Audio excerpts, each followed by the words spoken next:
Hola amigos, bienvenidos a un nuevo vídeo del canal Derrota la Crisis Afiliados Macar. En este vídeo vamos a hablar de cómo se juega al Light Games en Clicensel. Es un juego muy entretenido, es muy sencillo de jugar y puedes ganar hasta $10. Lo que tenemos que hacer es clicar en una de las casillas, esperamos 10 segundos y vamos a ver si hemos tenido suerte, hemos ganado alguno de los premios que salen en este juego, que son, el máximo son $10, pero no hay suerte, no ha habido suerte. Aquí nos va diciendo las casillas que nos quedan por jugar, en este caso son 24 las que nos quedan.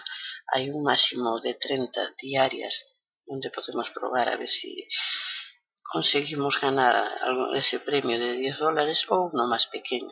Aquí a la derecha nos vienen los premios que se van dando.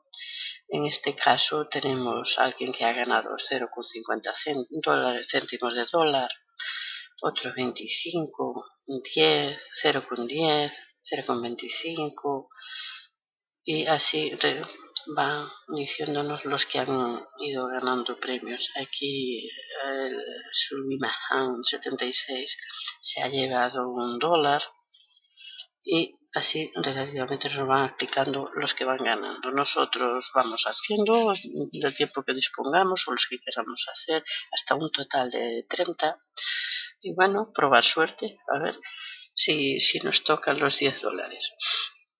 Debajo de este vídeo os dejo el link para que os suscribáis si así lo deseáis a la página.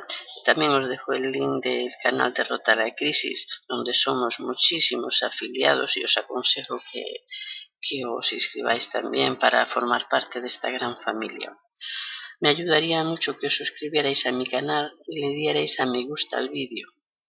Un saludo y hasta el próximo vídeo, amigos.